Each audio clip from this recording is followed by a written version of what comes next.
How do you know that you're on your path? Because it disappears. That's how you know.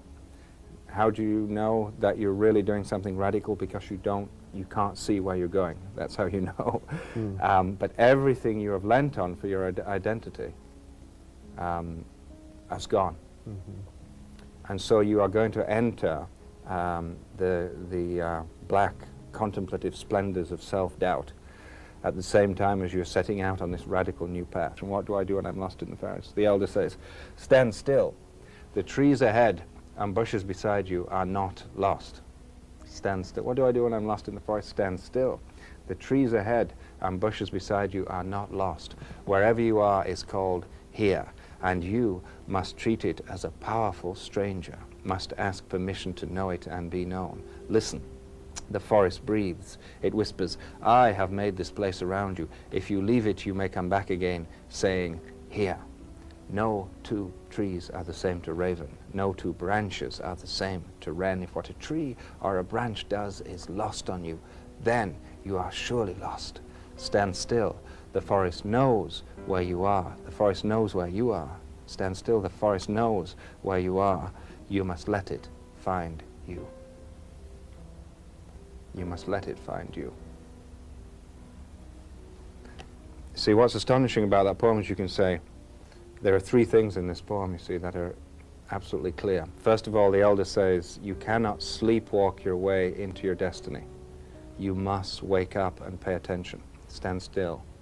You know, the trees ahead and bushes beside you are not lost. You must pay attention. That means paying attention to the shadows of your existence too.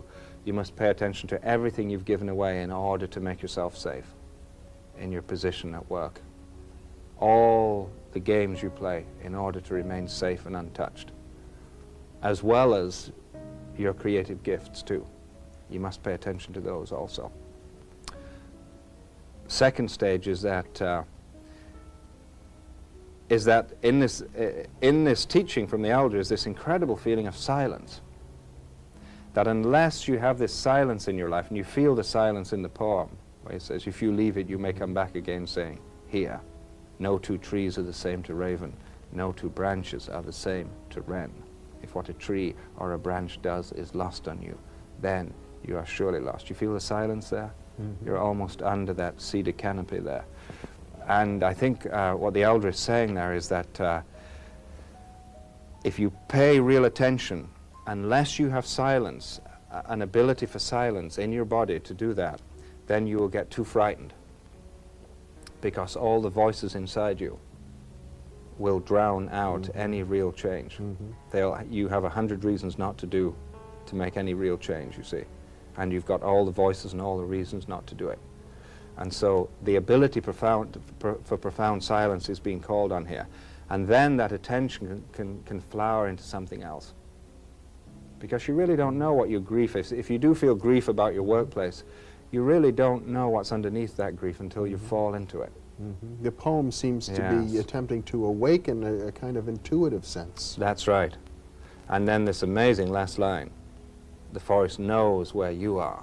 You must let it find you. This is astonishing because, you know, in the Zen tradition they say, if you go out and confirm the 10,000 things, this is delusion. If you go out and confirm the 10,000 things, this is delusion. If the 10,000 things come and confirm you, this is enlightenment. See, the Salish elders in the Northwest were saying the same thing. The forest knows where you are, you must let it find you.